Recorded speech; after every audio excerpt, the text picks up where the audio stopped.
Oh, whew. First time I've ever done an intro like that. What's up, everyone? It's Crypto Jesus, as normal. You're on my YouTube channel. You're probably coming for whatever rant that you probably know I'm about to do when you see this format. It's pretty much always what it is. This time, I want to do this in the form of learning for everyone. Myself and anyone else out there.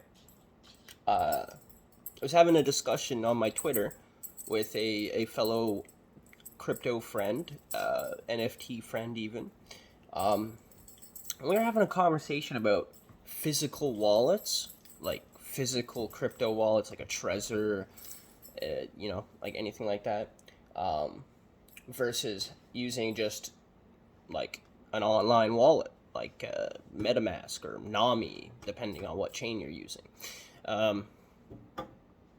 Now, I myself, I just don't believe in the necessity of the hardware wallets.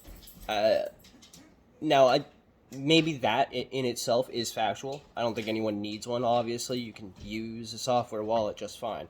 But I'm saying on the side of security, at the end of the day, it doesn't matter if you have a software wallet or a hardware wallet, and the only reason I know that is because it's the passphrase at the end of the day, regardless of the situation, that's going to get you access to the wallet. What do I mean by that? Okay, so I just learned. Okay, yes, I know 2 years into crypto or whichever, and like I just learned that when you order, say, a Trezor wallet or whichever, it doesn't just like come with the passphrase inside the box or anything like that, or like, associated to the device already or anything like that, that's good security, I guess.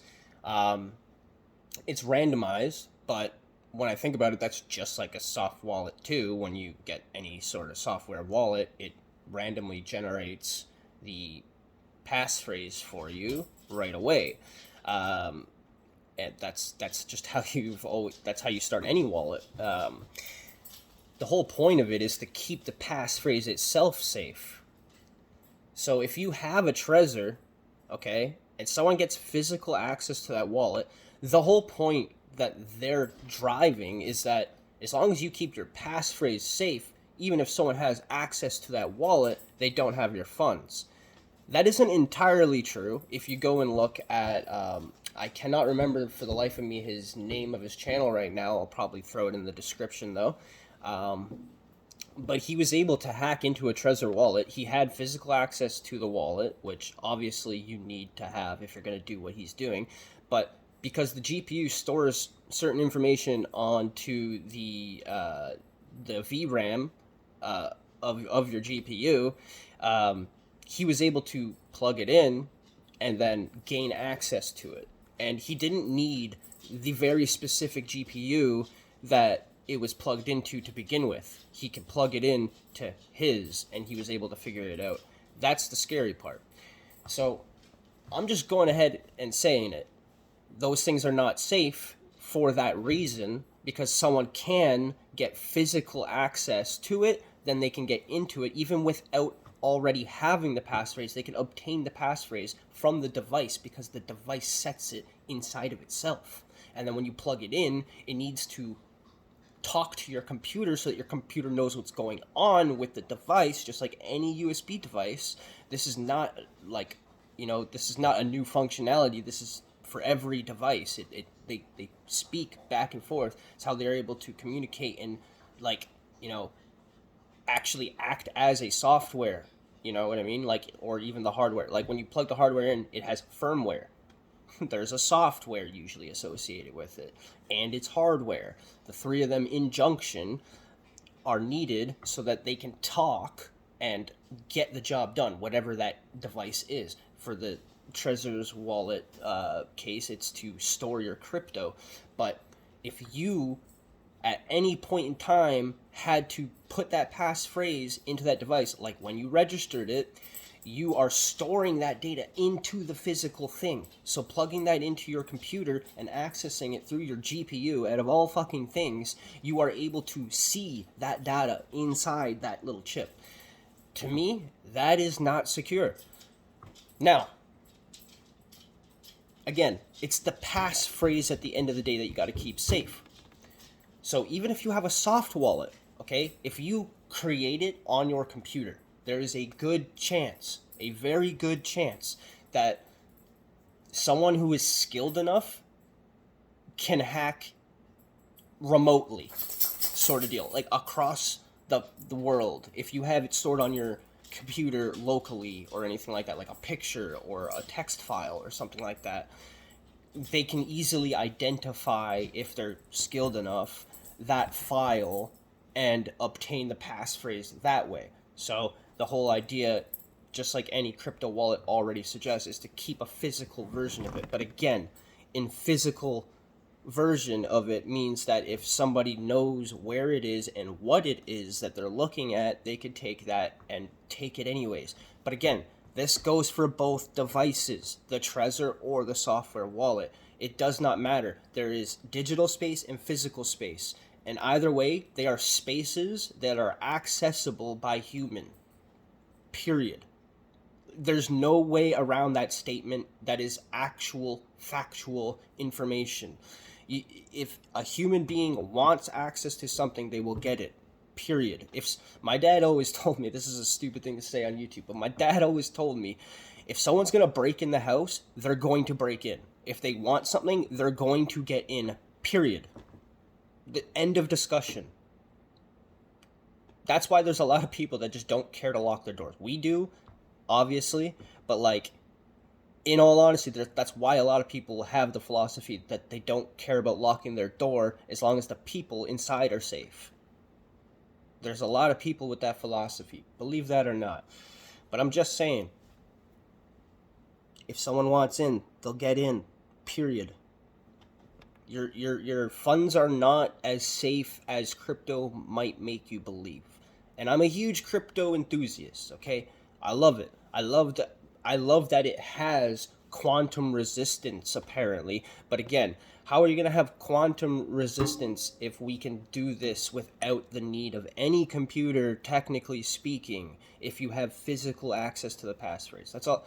Okay, that's all I really have to say, because most of this is going to circle back to the passphrase. Because again, the passphrase is the most important part of the security when it comes to crypto wallets. So if you want access, that's what you need. You need a passphrase, whether that be your wallet, or if you're nefarious and trying to hack into somebody else's wallet, you're going to need the passphrase, period. And as I just stated, there are ways to do that with the physical hardware wallet itself without even having wherever you have it written down. You could have that physical thing written down in a fireproof thing, etched onto something that nobody else has ever seen because you did it yourself, blah, blah, blah. And they could still have access to the wallet if they have the physical piece. That is scary, because the whole point of having that device was that you don't need that device. Technically speaking, you could buy that device, store all your crypto inside of it, and chuck it away. You could lose the device, buy another one. As long as you have that passphrase, again, you can then recover all of your funds. But again, the passphrase is the most important part of your entire crypto experience. 12 fucking words. That is not too hard to crack into. I mean, yes, it is, if you're trying to just algorithmically hack into it like we have in the past with other, like with our current password situation, with our one word that we come up with ourselves, that it's usually something personal in some sort of way to us. Whether it's relevant to life at all is another story. Like, we were able to do that very easily. 12 words, that is hard to do that way. But no matter what, if there's physical access to it, then there is a physical security risk. All they're trying to say, at the end of the day is that it is you who is responsible for your funds and you shouldn't rely on banks. I get that, but I don't think people realize that banks have actually saved tons of lives too. So, I don't know. I'm just saying, like, there are entities in the United States and in Canada that when a bank is about to go under because they're not doing well, they just tell them to step aside. Don't worry, we'll handle it. All your customers are safe. Blah blah blah. Here's your new replacement, and then they might just rebrand, and that's about it. That's what happens when a bank goes under. It just basically rebrands, has a new owner, and the old owner is basically not a part of the company anymore. It's really that easy. And all of the funds of the people in the bank are usually kept safe because of that. Even if a hack happened, they would have a way of reversing it. I'm just saying, in crypto, do we know of anything like that? No, we don't really. There are lots of problems with people stealing money, and our banks were kind of set up to stop the theft. I agree they get paid way too much for stuff that we could actually just do ourselves. It ain't that hard, and crypto proved that to us. But at the end of the day, folks, money is money, and if they're going to shove the liabilities onto us because they don't want to handle it anymore, it might be time to look at crypto a little bit differently, in the sense that maybe it isn't exactly in our entire best interest when the elites, no matter what, are going to gain control at the end of the day the same way that they always have. And they're still going to make you rely on needing to take cash, putting it into the system, and then if you want to say that you made money at all in any sort of way, you pull it out, and then you have to do your regular taxes. Nothing's changing, okay?